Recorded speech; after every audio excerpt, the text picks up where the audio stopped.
also lets me know where my breaking points are, because I won't necessarily be singing high all the time and I won't be singing low all the time. And many songs these days have you transferring between different parts of your voice. Like, let's say, Tori Kelly's song, it's called Paper Heart, yeah?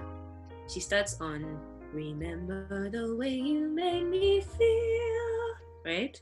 So I've started in what feels like my vocal fry, because it's like the really lower end of my voice.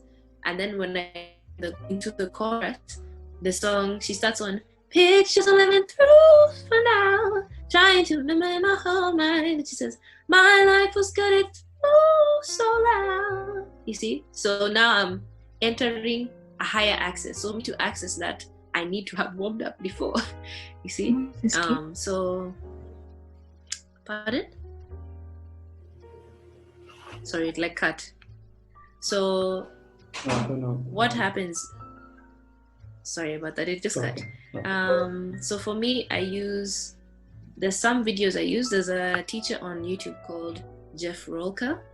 He has specific like range videos. So there's one for bass, tenor, alto, mezzo soprano, and soprano. So that's a really good tool, because I think he's been vocal training for like plus 10 years and in and out of the entertainment industry at large. I also have one of my friends helped me develop a regimen for myself, right? Because we talked, one thing that's so important with your teacher, whether it's Isaac or anyone else, is talk about where you feel are the parts of your voice that weak. So for instance, when I was talking with my friend, she is taught, because of her profession, to belt. And for me, I was like, how do I get my high belt notes stronger? And we worked on that from like, let's say, this September 2018 till December. So when people were hearing me in February, like I'd had a lesson with her every week, every Tuesday. And then I had the rest of the week to work that out, you know? And she could tell if I practiced or not. So don't lie to your teacher. They can hear when you've practiced or not. Don't lie to your teacher. So the beauty of also those lessons was that it taught me also how to listen out for my own voice, and where I feel like, let's say I want to access that, where am I pushing it rather than glazing over it. So now the difference is your body holds tension, right? Your body has so many muscles, and your vocal folds are muscles, right? The thing is, when your body isn't warmed up, you also have a harder time warming up your voice. That's also why warming up in the shower is good, because it's warm and the water's hot, yeah? So a lot of the times, what I do sometimes is I actually stretch. You stretch before you do jumping jacks or something to warm up your body before you even warm up your voice, yeah? Because the body works in tandem. Hallelujah. Sounds like a preacher. The body works in tandem. So even the way your actual physical body works like that. So what happens is you'll stretch and then you start singing before you even get to like more technical exercises about your articulation. Like sometimes you'll see in movies they do this exercise called the tip of the tongue, the teeth, the lips. That's supposed to help you with saying certain though, and interchanging those pronunciations, right? And before that, they warm up. They even do like, so we used to do this thing with my the choir I'd work with at Baptist. It's when it's appropriate, you massage the shoulders, because where do singers hold most tension? In their core cavity, yeah? Singers hold most tension there. So in your shoulders, in your back. When you're standing, you hold it also in your pelvis and in your waist area. So it's really important that you stretch, because you realize even when you're afraid on stage, you'll be a lot more closed up. You won't move as freely, right? And all those affect how you sing. Even sometimes when you're being told open your eyes, it's not necessarily just so you can look at the audience. You know, people can see you, don't worry, and you can see them. But it's more for you to allow yourself to be vulnerable, yeah? And allow yourself to get out of your head, because that also makes you hold more tension in your body, right? And you hold it in your voice. So sometimes you see some people really pushing to reach a certain note, but they've not, even though they've warmed up, their body is holding all the tension. So it's like, I can't reach there. You limit yourself by the way you think, even in your practice. So instead of saying, this is not my voice, I can't do this. Try first before you stop yourself. Yeah. Try and ask how to do it before you stop yourself. Yeah. So going into practice again, let me just go over. I stretch, but I prepare myself mentally, because I'm like, there's some things that I know I might not be able to do, but let me try first before I tell myself I can't do them. And I look at different people who, maybe it's a thing, a certain phrase or a certain technique, or like maybe it's flipping your voice into a certain range, and I'll try it first on myself. And repetition is the father of learning. Repeat. Learning is supposed to be recursive, because it's supposed to build on what you already know. So even though I've learned that thing, it's adding to my pocket or my bag of repertoire, right? Of things that I can use in different. Another thing that my regimen is rest. After a show, please don't go shouting. Don't go, hey, Sosa, how are you? Don't go over here perambulating. It's very hard for singers not to talk loudly, because when we laugh with our whole voice, you shout with your whole voice. It's very hard. But I had a teacher who used to tell us, don't, like, even when you're cheering for people, don't shout recklessly. She's like, remember that same shouting you're doing is also still your singing voice. It's also still your speaking voice. So you find that's why when people go for like matches or things, they are hoarse as ever. When you go for a concert, you're hoarse completely, because all of those voices are interlinked. But then you'll be told, hey, come sing worship at 7 a.m. And you're there like, oh, hi, how am I going to make this happen? So vocal rest is so important. Take time, even if it's like one day or a bit. And also try to avoid singing when you're sick, yeah? Because when you clear your throat, you're doing this to your vocal cords. So I used to think that it was the cough that was worse, but when a cough is, it's literally you're also passing hot air over your vocal folds. So that's why it's supposed to help a bit more versus the opposite. If you're doing, it's like you're doing. Very true. Yeah, exactly. Yeah, that's what I mean. Because now when you're it gets now when you do all that, terrible.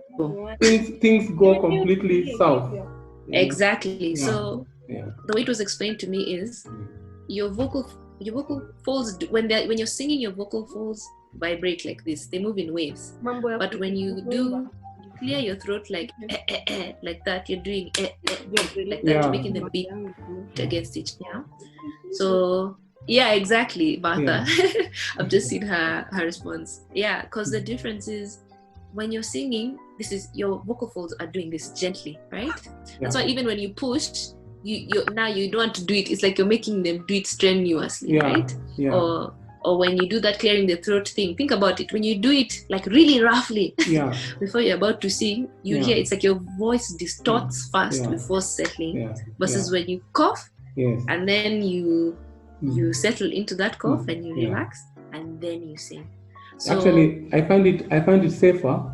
You see, when you have, say, warm water with you or whatever, if you can clear it with something else rather than because like when you start, you won't stop. You keep going. And then that's the mic is suffering and everyone around you. This is also good. It's helpful for social distancing, because at the same time, like that's what I'm saying. When you cough, instead of like a cough like when you're sick, like just doing like that is better than doing like that, because now it's just being reckless.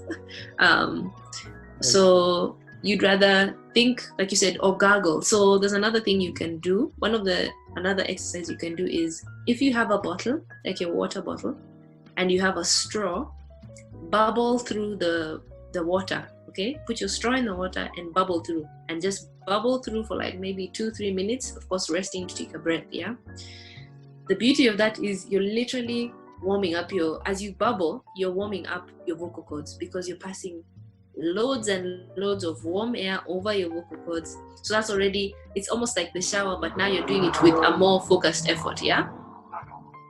So it's also like really, it's the thing you used to do when you're a kid. You just sit there with the cup and you're bubbling through the soda, although soda is not helpful.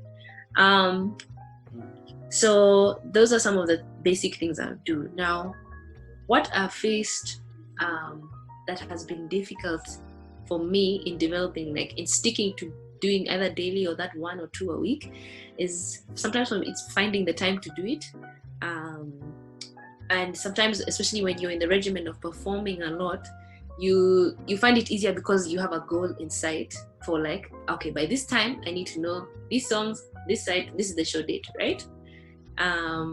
But I try to make sure, like I said before, I'm singing at least once a day, even if it's just singing when I'm washing dishes or when you're cleaning the house, just a bit, because even another way to warm up is you know how people do so just for light activation for your vocal folds, just doing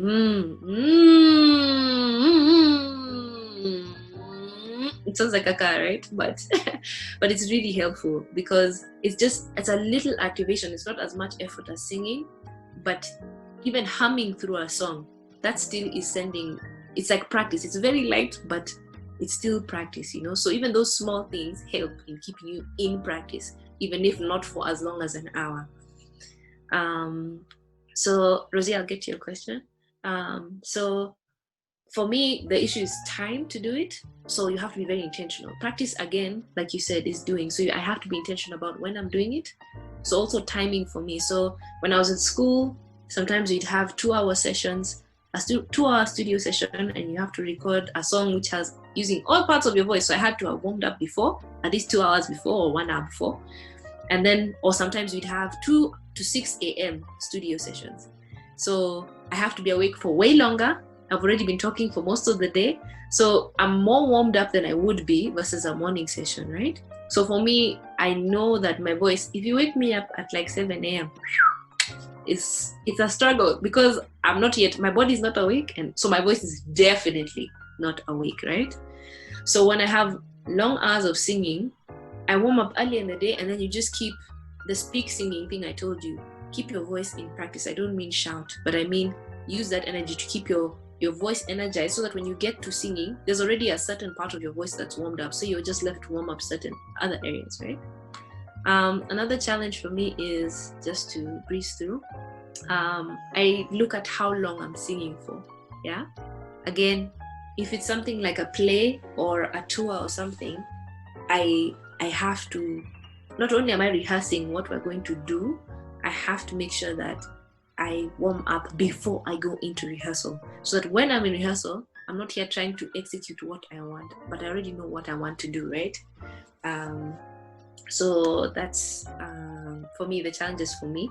Also, mindset, because sometimes you can be like, I really don't want to do this. And then you trudge through your practice session and you might get happy because you've done it, but then it's a lot of work if you don't tell yourself, okay, this is what I'm going to do. I might not feel like it, but I know it's better for me. And there's a pastor who says, like, we can change our statements to, I can start with, yeah, God, this is not the best time. Like, all these things are going wrong, but I'll trust you. Versus, I'll trust you, but this is wrong and this is So changing your mindset to be more like, this is better for me now, even if I don't feel like it. Versus, okay, it's nice, but this is how I feel. Okay, so preparing yourself mentally even before you enter the practice session. So again, for some practice tips, the first thing I'd say is listen to your body. Have you not slept well? If you haven't slept well, don't stress yourself, okay? You don't have to force your body. Like, yes, we're told beat our body, but sometimes you're not there, So at forcing it out of you can sometimes do more damage because you'll be pushing and exerting more pressure on your voice rather than you actually just doing it when you feel better, especially when you're sick. No, yeah. listen to your body, or even if you have an injury somewhere else, give yourself the time to actually recuperate. Yeah, especially even when you're sick, like if it's anything related to a throat, even if it's a cough, give yourself time to recuperate.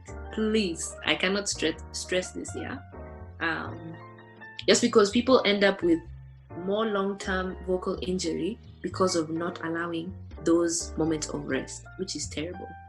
And yes, we're aiming for not just, yes, talk to me. Sorry for cutting you.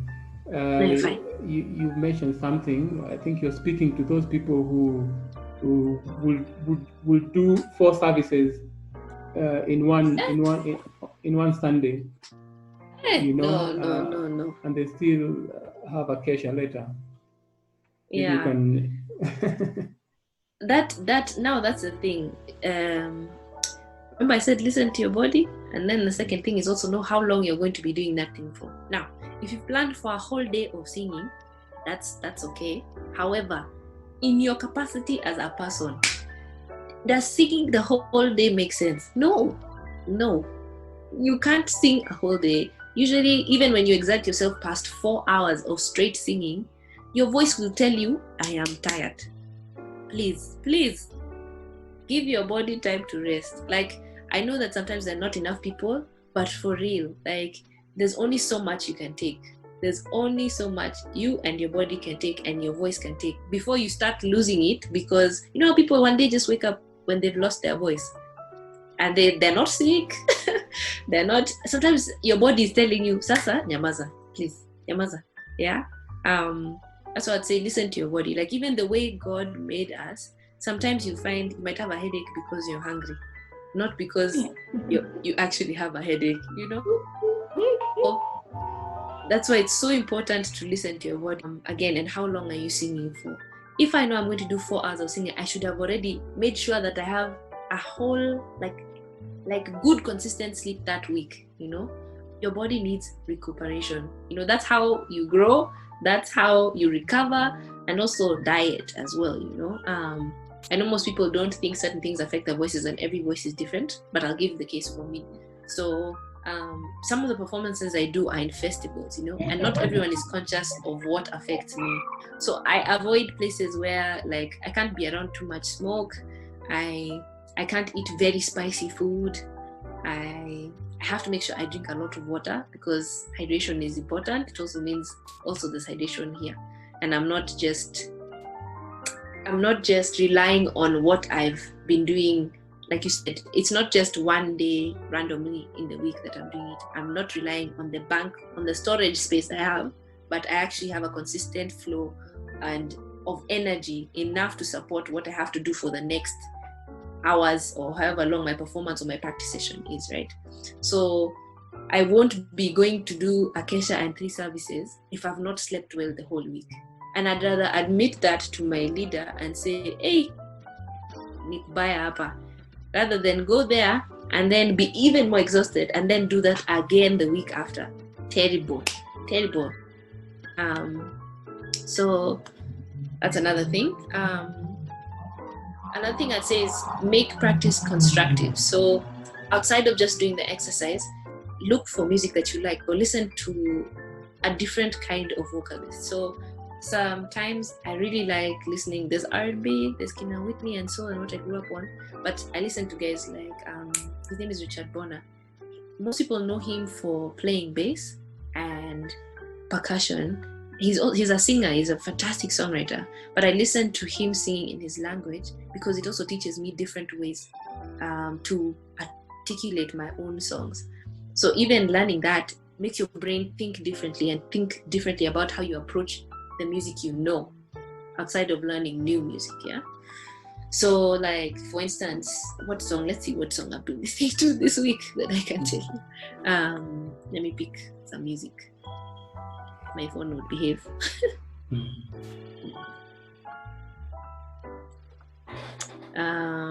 Just give me 1 second. That's very interesting. It's part of making yourself a unique singer. I mean, because now when you're learning from all these other perspectives, like, that's very interesting. Listening songs in another language. And, in a way getting to, learn new ways to approach different placings and stuff. Yeah. Yes. That's very interesting. So like, now here I can show you one. So there's a woman in South Africa called Zoe Motika, and South Africans articulate their speech and their song so different from us. Like, even when you're singing a song like like, it's so different, but you'll be like, there's a flow to the way she's singing, and it can also influence the way you do your own music. Because at the end of the day, as Solomon said, there's nothing new under the sun, but whatever you borrow helps you paint your own voice and your own knowledge of your own voice, Another thing is, especially for people who, whether you're serving in church or you're a performing musician, know your music outside of just the lyrics, outside of the rehearsal date that you have. Learn it at least a week or like a week in advance. Familiarize yourself with the music, not just with the person that you're like, I want to sing like her. Yeah, no, you're not supposed to sing like her. You are never made to be like another singer. We borrow from them because we enjoy what they do. But your own voice is as unique as your thumbprint. No one can sound like you, okay? So in relation to your music and the way you sing a song, know how that music also supports you. Know what it is about that song that you like, and be like, okay, I can borrow this from that musician, but how can I make it my own? What are things that, learn your voice? That's what I'd say. Learn your voice so that, when someone is telling you, hey, sing this song in the key of B, and you're like, I'm not sure. Let's see if maybe you can take it a semitone down, let me sing in B flat. Let's try that, and we see how that works. So also ask yourself intentional questions about the way things play out in a song or in the artist the artist is using. I had a teacher who told us something so interesting. He's like, when you see singers singing and they're hitting big notes and they do this, most of us are like, wow, it's a great gesture, but it's actually so they can open up their chest and push out the air, and most people don't think about that. So when people are belting, you notice they do this rather than doing this, and then there are some people who when they're singing, I guess, riffs or things, some of them they'll tilt their head or do their hand, the motion of the thing, because that's how they remembered their muscle memory. Because at the end of the day, our practice is to build up muscle memory and make the muscle memory permanent, right? So like you said, it's so funny because my teacher also taught us that phrase. She's like, practice doesn't make perfect, it makes permanent. So know what you're practicing and make what you're practicing good, so that whatever remains permanent is because the key to, I guess, not just discipline, but the key to life is consistency. Indeed. It's consistency in your faith, consistency in the things that you're passionate about, and that's what I aim in my, whether it's practice or even music. So the last thing I'd say is know your limits. Know the limits to your time. Last two things: know the limits to your time, know the limits to your energy. I know, like I was telling Isaac before, I know myself so much so that I know how much a show will take out of me, right? So I don't go dilly-dally afterwards. If I go and I'm performing, we're usually there from like 4 p.m. Like, for example, let's take Motown. I was there from 4 p.m., but I was there the night before doing a tech run at 9 p.m. till like 1 a.m. So if I'm coming at 4 p.m., I need to make sure I have rested till like 12 before I start prepping for the show. So if I'm there from 4 p.m., it means all the energy that I have is going into that show. When it is over, I go right back to my house because I'm an introvert. Also because I know I need to rest in case I have anything else the next day. Or if I have shows back to back, I make sure that, okay, have we planned the rehearsal so there's no quit? That's good. Have you tried to plan the rehearsal so we don't have to go back to back, so that I'm not singing for 3+ or 4+ hours straight without a break? And the last thing is talk to your band. Now, musicians, we play loudly. It's a given. When they're enjoying themselves, they can really, really play loudly. But communication with your band is so important. make sure they might know the music as well as you do. Yeah. Make sure they're not just knowing it in terms of form. So is it verse, chorus, nini? No. Do they know the lyrics, Do they know when you're coming in? And do they know to lower the volume? Yeah.